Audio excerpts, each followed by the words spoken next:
Viewers அனைவருக்கும் வணக்கம். இது நம்ம சேனல் க்ரோ எக்ஸ்பர்ட். இன்னைக்கான நாள் உங்களுக்கு நல்லா இருக்கும் அப்படின்னு நம்புகிறேன். ஸோ இன்னைக்கான மார்க்கெட் அப்டேட் பற்றி தான் இந்த வீடியோவில் பார்க்க போகிறோம். மார்க்கெட் அப்டேட் பார்க்கறதுக்கு முன்னாடி ஒரு முக்கியமான டிஸ்க்ளைமர். நாம செபி ரெஜிஸ்டர்ட் இன்வெஸ்டர் கிடையாது. இந்த என்டையர் வீடியோவுமே எஜுகேஷனல் பர்பஸ்க்காண்டி மட்டுமே. ஓவரால் இன்னைக்கான மார்க்கெட் வந்து புல்லிஷ். சென்செக்ஸ் பொறுத்த வரைக்கும் 600 பாயிண்ட்ஸ் மேலே போயிருக்கு. நிஃப்டி 50 வந்து 265 பாயிண்ட்ஸ் மேலே போய் 24,261 ரூபாயில் ஸ்ட்ராங்காக ட்ரேட் ஆகிட்டு இருக்கு. ஸோ இதுக்கு பின்னாடி இருக்கிற ரீசன் அப்படின்னா, லாஸ்ட்டாக ப்ரீவியஸ் மார்க்கெட்டில் நீங்கள் பார்த்தீங்கன்னா பேரல் வந்து எகிரி இருக்கும், ஐடி ஸ்டாக்ஸ் விழுந்திருக்கும், இந்த மாதிரி கப்பல் ஆஃப் இது போயிருக்கும். இப்போ நிறைய கம்பெனிஸோட Q4 ரிசல்ட்ஸ் வந்து பாசிட்டிவாக இருக்கு. அதனால மட்டுமே மார்க்கெட் வந்து ரேலியாக இருக்கு. மற்றபடி நீங்கள் பார்த்தீங்கன்னா ப்ரிடாமினெண்ட்டாக எந்த ஒரு பெரிய சேஞ்சஸுமே இல்லை. நியூஸஸ் பொறுத்த வரைக்கும் யூஎஸ் ஈரான் வார் கான்ஃப்ளிக்ட் வந்து இன்னும் மோசமாக தான் போயிட்டு இருக்கு. எந்த ஒரு பாசிட்டிவ் நியூஸும் வரல. அதனால க்ரூட் ஆயில் வந்து $110 பெர் பேரல் கிட்ட போயிருச்சு. It is negative for India because trades like airlines, paint, chemical and tyre sector இது எல்லாத்துக்குமே இது ஒரு நெகட்டிவான நியூஸ் தான். ஸோ ஓவரால் பொறுத்த வரைக்கும் ட்ரம்ப் என்ன சொல்லிட்டார் அப்படின்னா, நான் பிளாக்கேடை ரெஸ்ட்ரிக்ட் பண்ண போறேன். எந்த ஒரு ஈரானியன் கப்பலும் சரி அந்த ஹார்மோஸ் வழியா உள்ளேயோ வெளியோ போக முடியாதுன்னு சொல்லிட்டு, ஸோ எல்லாரும் சேர்ந்து கண்ட்ரிக்கு, அதாவது உலகத்துக்கே குரூஷியலாக இருக்கிற அந்த பர்டிகுலர் பேசேஜை பிளாக் பண்ண ட்ரை பண்ணுறாங்க. அது ரொம்பவே மோசமான ஒரு நியூஸாக இருக்குது. ஸோ யூஏஇ வந்து எக்ஸிட் அனௌன்ஸ் பண்ணியிருக்காங்க ஓபிஇசிங்கிறது ஓவரால் குளோபலாக சேர்ந்து ஒரு பெட்ரோலியம் ஆயில் கான்ட்ராக்ட் இருக்குது. பேசிக்காக அவங்க அதன் வழிகாட்டுதல்படி தான் எவ்வளோ எக்ஸ்ட்ராக்ட் பண்ணணும், எப்படி லாஜிஸ்டிக்ஸ் பண்ணணும் சொல்லிட்டு, ஏன்னா இது குளோபலாக ஆயில் செக்டார் சப்ளை சைடில் ஒரு பேலன்ஸ் எடுத்துகிட்டு வரணும்னு சொல்லிட்டு இப்போ யூஏஇ வந்து அதை வந்து எக்ஸிட் பண்ணிவிட்டு நான் என்னோட ஓன் இன்க்ரீஸ் பண்ணிக்கலான் இருக்கோம், ஓன் வீல் பொறுத்து அப்படின்னு சொல்லிட்டாங்க. இது வந்து ஷார்ட் டேர்முக்கு இந்தியாவுக்கு ஒரு ரிலீஃப். ஏன்னா நமக்கு நிறைய ஆயில் சப்ளை கிடைக்கிறதுக்கான வாய்ப்பு இருக்கு. பட் மிட் டேர்ம்ல இது வாலட்டிலிட்டி இருக்கும். எனர்ஜி ஸ்டாக்ஸ் எல்லாருமே மோஸ்ட்லி ப்ராஃபிட் புக்கிங் பண்றதுக்கான வாய்ப்பு பிரகாசமா இருக்கு இந்த அனௌன்ஸ்மெண்ட்டுக்கு அப்புறம். ஆர்பிஐ வந்து நேற்று பார்த்திருந்த நியூஸ் படி பேங்க்ஸ் எல்லாரையுமே வந்து ப்ரொவிஷன்ஸ் எடுத்து வைக்க சொல்லிட்டாங்க பேட் டெப்ஸுக்கு. இது குறிப்பா பப்ளிக் பிஎஸ்யூ பேங்க்குக்கு வந்து ஒரு ப்ரெஷரான இருக்கும். பிகாஸ் ஜென்ரலா அவங்க வந்து ஒரு தின்னரான நம்பர்ஸ் தான் இந்த மாதிரி ஆஸ்பெக்ட்ஸ்ல எடுத்து வச்சிருப்பாங்க. பிரைவேட் செக்டார் பேங்க்ஸுக்கு இது பெருசா எந்த ஒரு இம்பாக்ட் இருக்காது. லைக் HDFC, கோட்டாக்கு, இவங்க எல்லாருமே ஆல்ரெடி ஒரு வெல் பொசிஷன்ல தான் இருக்காங்க. ஸோ GRSE பேசிக்கா Garden Reach ship builders and இன்ஜினியரிங்கிற கம்பெனி வந்து Q4 ரிசல்ட்ஸ்ல 29% வந்து அவங்களோட overall revenue growth year on year increase ஆயிருக்கு. நெட் ப்ராஃபிட்டா மட்டும் 303 crores வந்து பண்ணியிருக்காங்க. 24% அது இயர் ஆன் இயர் ஆவரேஜா இருக்கு. டிவிடெண்டா 6.7% பெர் ஸ்டாக்கு வந்து டிக்ளேர் பண்ணியிருக்காங்க. இதே மாதிரி BHCலுமே ஒரு ஸ்ட்ராங்கரான க்ரோத்தை நோக்கி போயிட்டு இருக்கு. டிஃபென்ஸ் செக்டார்ல இருக்கிற எல்லா ஸ்டாக்ஸுக்குமே ஸ்ட்ராங்கரா தான் இது போயிட்டு இருக்கு. என்ன ரீசன்னாலாம் மேக் இன் இந்தியா புஷ் வந்து இருக்கு. அண்ட் ப்ரிடாமினென்ட்டா இந்தியா மரைன் ரிலேட்டட் டிஃபென்ஸ் டெக்னாலஜில ரொம்ப ஜாஸ்தி ஆர்வம் காட்டிட்டு வராங்க. ஸோ OpenAI வந்து there is an article states that OpenAI வந்து மிஸ் த கீ டார்கெட்ஸ்னு சொல்லிட்டு, இது வந்து டெக் சென்டிமெண்ட்ஸை ஓவராலாவே அஃபெக்ட் ஆயிருக்கு. நிறைய பேர் குளோபல் டெக்ல வந்து செல் ஆஃப் பண்ணிட்டு இருக்காங்க. இந்தியன் ஐடி செக்டார் வந்து இது மூலமா ஸ்ட்ராங்கர் ஆகிறதுக்கான வாய்ப்பு ஜாஸ்தியாவே இருக்கு. நிறைய பேருக்கு இப்போ குளோபலி கொஞ்சம் இன்வெஸ்டர் சைட் பாயிண்ட் ஆஃப் வியூல ஐடி செக்டார் பக்கம் நிறைய இன்வெஸ்ட்மெண்ட் திரும்புது. ஏன்னா எல்லாமே ராக் பாட்டம் லெவல்ல கன்சிடரபிளி சீப்பர் ரேஞ்சில் கிடைக்கிறதுனால. ஸோ நீங்க ஐடி செக்டர் ஸ்டாக் கன்சிடர் பண்ணலன்னா விப்ரோ, இன்ஃபோசிஸ், TCS மூணுமே அருமையான பிரைசிங் பாயிண்ட் ஆஃப் வியூல இருக்கு. தாராளமாக கன்சிடர் பண்ணிக்கோங்க. ஆட்டோ இண்டஸ்ட்ரி வந்து இன்னைக்கான மார்க்கெட்ல இன்க்ரீஸ் ஆயிருக்கும். அதுக்கு பேக்கப்ல இருக்கிற ரீசன் என்ன அப்படின்னா, மாருதி சுசுகி வந்து 14,000 crore வந்து கெபெக்ஸ் இன்வெஸ்ட்மெண்ட் ஃபினான்சியல் இயர் 2027ல அனௌன்ஸ் பண்ணியிருக்காங்க. ஸோ இப்போ இருக்கிற ப்ரெஷர்லையுமே அவங்க இது அனௌன்ஸ் பண்ணியிருக்கிறதுனால ஆட்டோ செக்டார் வந்து ரெக்கவர் ஆகும் அப்படிங்கிற ஒரு நம்பிக்கை எல்லாருக்கும் வந்திருக்கு. இதனால 2.5% வந்து ஓவரால் ஆட்டோ ஸ்டாக் வந்து ரெக்கவரி வந்து போஸ்ட் பண்ணியிருக்கு. ஸோ இன்னைக்கான கீ நியூஸஸ் பத்தி பார்த்துட்டோம். மார்க்கெட் ஓவரியூ பொறுத்த வரைக்கும் ஆல்ரெடி சொல்லியிருந்தா மார்க்கெட் வந்து பாசிட்டிவ் ட்ரெண்ட்ல நோக்கி போயிருக்கு. குறிப்பா ஸ்மால் கேப் ஃபண்டுமே இன்னைக்கான மார்க்கெட்ல பிளஸ் 1.20% இன்க்ரீஸ் ஆயிருக்கு. மிட் கேப் வந்து 0.85% இன்க்ரீஸ் ஆயிருக்கு. ஸோ அதுக்கு முக்கியமான ரீசன் இருக்கிறது வந்து இண்டஸ் இந்தியன் பேங்க், காஃப்ரே, பிலிப்ஸ் இந்த மாதிரியான கம்பெனிஸ். ஸ்மால் கேப் பொறுத்த வரைக்கும் Garden Reach, defence sector names, defence செக்டார்ல சில கப்பல் ஆஃப் ஸ்டாக்ஸ் இன்க்ரீஸ் ஆயிருக்கு. என்னோட போர்ட்ஃபோலியோ இன்னைக்கான மார்க்கெட்ல பாசிட்டிவா இருந்துச்சு. உங்க போர்ட்ஃபோலியோ இன்னைக்கான மார்க்கெட்ல பாசிட்டிவா நெகட்டிவாங்கிறத கமெண்ட் பண்ணுங்க. அண்ட் வீடியோ கண்டினியூ பண்றதுக்கு முன்னாடி நம்ம சேனல் சப்ஸ்கிரைப் பண்ணாம பாக்குறீங்கன்னா மறக்காம சப்ஸ்கிரைப் பண்ணிருங்க.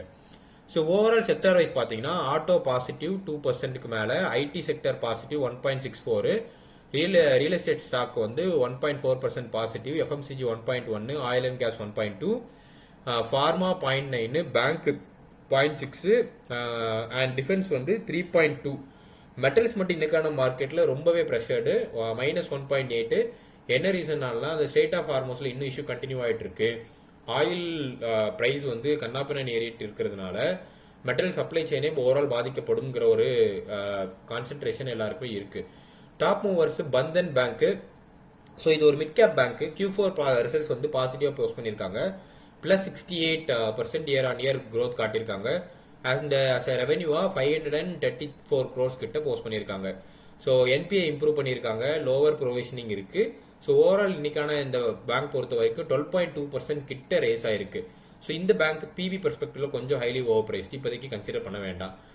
கார்டன் ரீச்ங்கிற கம்பெனி ஆல்ரெடி சொல்லியிருந்தேன். இன்னைக்கான மார்க்கெட்ல 14.4% வந்து இன்க்ரீஸ் ஆயிருக்கு. Q4 result positive, 24% year on year increase ஆயிருக்கு. Revenue 29% increase.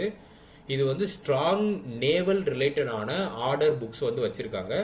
அதனால இந்த ஸ்டாக் வந்து ஓவரால் இன்க்ரீஸ் ஆயிருக்கு. இன்னும் இந்த ஸ்டாக் பத்தி நான் ஃபுல்லா பார்க்கல. ஸ்டாக் பத்தி ஃபுல்லா பார்த்துட்டு இந்த ஸ்டாக் கன்சிடர் பண்ணலாமா வேண்டாமா அப்படிங்கறத சொல்றேன். சஃபயர் ஃபுட்ஸ்ங்கிற ஒரு கம்பெனி, இது ஒரு மிட் கேப் கம்பெனி. ஸோ உங்களுக்கு புரியுற மாதிரி சொல்லணும்னா ப்ரிடாமினான்டான ஃப்ரான்ச்சைசிஸ் மாடல் எடுத்து ரன் பண்றாங்க. லைக் கேஎஃப்சி, பீஸா ஹட், இந்த மாதிரி. இது ஆல்மோஸ்ட் அரௌண்ட் 400+ கேஎஃப்சி ஃப்ரான்ச்சைஸ் வந்து இவங்க ரன் பண்ணிட்டு இருக்காங்க, India and other outlets consider பண்ணும்போது. ஃபினான்ஷியல் இயரோட Q4 ரிசல்ட்ஸ் வந்து ரொம்ப ஸ்ட்ராங்கா இருக்கு. ஃப்ரான்ச்சைசி மாடல் வந்து ரெக்கவர் ஆயிட்டு இருக்கு. ரெவன்யூ வந்து எக்ஸ்பெக்டேஷன் பீட் பண்ணதுனால சஃபயர் ஃபுட்ஸ் வந்து 15% கிட்ட ஆல்மோஸ்ட் இன்க்ரீஸ் ஆயிருக்கு. இந்த ஸ்டாக் என்னோட கன்சிடரேஷன்ல இப்போதைக்கு இருக்கு. நான் இன்னும் ஃபுல்லா ஸ்டடி பண்ணல. டிப்ல கன்சிடர் பண்ணலாம் அப்படிங்கிற மாதிரி ஒரு தாட் ப்ராசஸ் வச்சிருக்கேன்.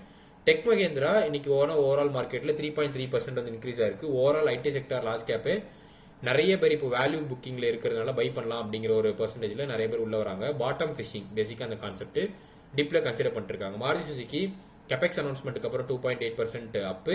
சியாட் வந்து இன்னைக்கான மார்க்கெட்ல 6% கிட்ட அப். ஓஎன்ஜிசி அண்ட் கோல் இந்தியா 3% கிட்ட அப். ஏன்னா க்ரூட் ஆயிலோட பிரைஸ் வந்து $110 per barrel கிட்ட போயிருச்சு.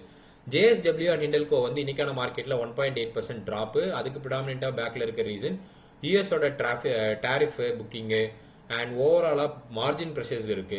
சரி நம்ம காஸ்ட் இன்க்ரீஸ் பண்ணிடலாம் அப்படின்னு பார்த்தா சைனா வந்து ஸ்டீல் மார்க்கெட்ல கண்ணா பின்னான்னு கம்மியான ஸ்டீல் கொடுத்துட்டு இருக்காங்க. ஸோ இந்த ப்ரெஷரை எப்படி சர்வே பண்ணி வரப்போறாங்கிறது இந்த கம்பெனி கொஞ்சம் ஸ்ட்ரகிளா இருக்க போகுது. என்டிபிசி பவர் செக்டர் பொறுத்த வரைக்கும் டிஃபென்சிவ், ப்ராஃபிட் புக்கிங் நிறைய நடக்குது. -1.6% கிட்ட லாஸ்.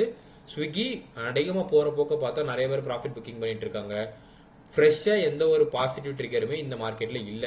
இது கொஞ்சம் வெயிட் பண்ணி தான் பார்க்கணும். ஸ்விக்கிக்குள்ள நீங்க இப்போதைக்கு எதுவுமே என்டர் பண்ணாதீங்க. நல்லா கம்மியாகுது ப்ரோ, நம்ம இதை கன்சிடர் பண்ணலாமான்னா அவாய்ட் பண்றது பெட்டரா இருக்கும். ஏன்னா இப்போ இந்த ஆயில் அண்ட் கேஸ் பிரைஸ் கண்ணாப்பின்னு ஏறதுனால இவங்களோட என்டையர் பிசினஸ் மாடலே ஃபுட் செயின் டெலிவரி இந்த மாதிரி டெலிவரி மாடலை பேஸ் பண்ணியிருக்கு. I think they have to come with some innovative business plan.